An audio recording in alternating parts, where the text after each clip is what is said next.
Okay, so if you're into specialty coffee, you've almost definitely seen this on a bag. Honey process. It sounds amazing, right? But what does it actually mean? Let's get into it, because the real story is wild. It involves earthquakes, sustainability, and some pretty cool science. Right off the bat, the first question everybody asks is, are there bees involved? It's a totally fair question, but the real answer is way more interesting. The short answer is a big, fat no. Honey-processed coffee has absolutely nothing to do with bees or with actual honey. The name comes from something else entirely, something sticky and sweet that's already inside the coffee cherry. And that's where our story really kicks off. To really get what the honey process is, you kind of have to understand coffee processing in general. Think of it like a spectrum. On one end, you have the washed process, and on the complete other end, you've got the natural process. The honey process, it lives right in that sweet spot in the middle. So, on one side, you have the wash process. This is where all the fruit is literally washed off the bean before it's dried. That gives you a really clean, bright, acidic cup of coffee. Then you have the total opposite, the natural process. The entire coffee cherry is dried whole, kind of like a raisin. This gives the coffee these heavy, super sweet, and really fruity flavors. Two totally different worlds. And this is where it all clicks. The honey in honey process is actually the name for the sticky, sugary mucilage that surrounds the coffee bean inside the cherry. In this method, farmers take the skin off, but they leave that gooey, sweet layer on while the bean dries. As it dries, the bean just soaks up all that sugar. What you get is a cup that has the rich body of a natural coffee, but with the bright, clean notes of a washed one. It's the best of both worlds. But here's where it gets really interesting. The honey process isn't just one thing. It's a real craft. Farmers can decide exactly how much of that sticky mucilage to leave on the bean, and that choice creates a whole rainbow of different flavors, which we usually describe by color. So at the far, most intense end, you have black honey. This is the hardest one to pull off. Farmers leave 100% of the mucilage on the bean, and then they dry them really slowly, usually in the shade, so they absorb as much sugar as possible. The coffee you get is just incredibly rich and syrupy with these deep, almost jam-like fruit flavors. Next up is red honey. Here, we're talking about maybe 50 to 75% of the mucilage left on. These are often dried a bit more slowly, sometimes under cloud cover.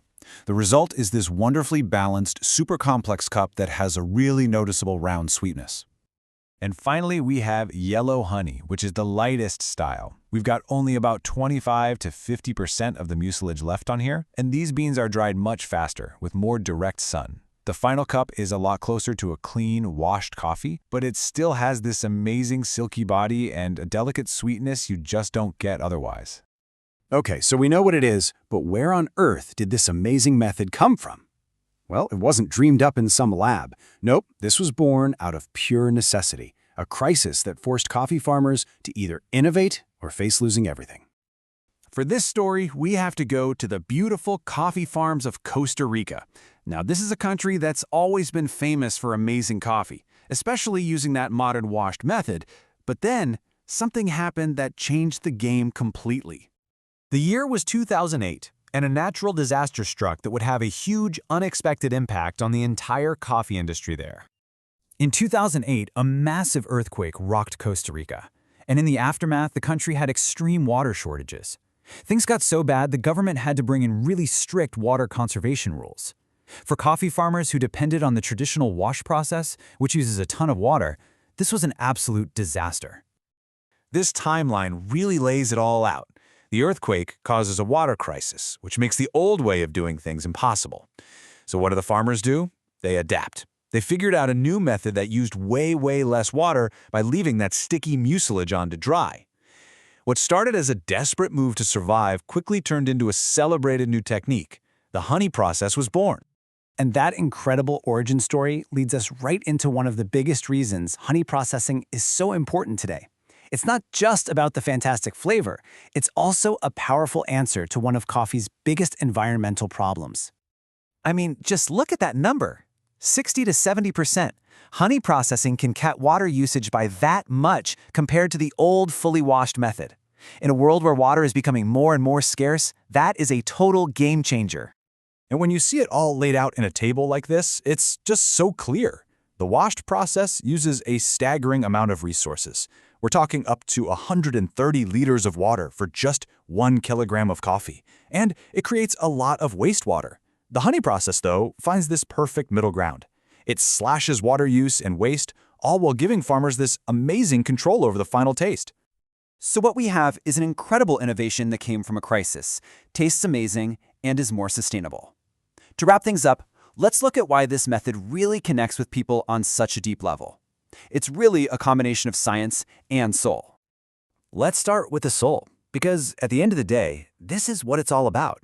Just a simple, straight-to-the-point quote from a coffee lover on Reddit talking about a Costa Rican honey-processed coffee.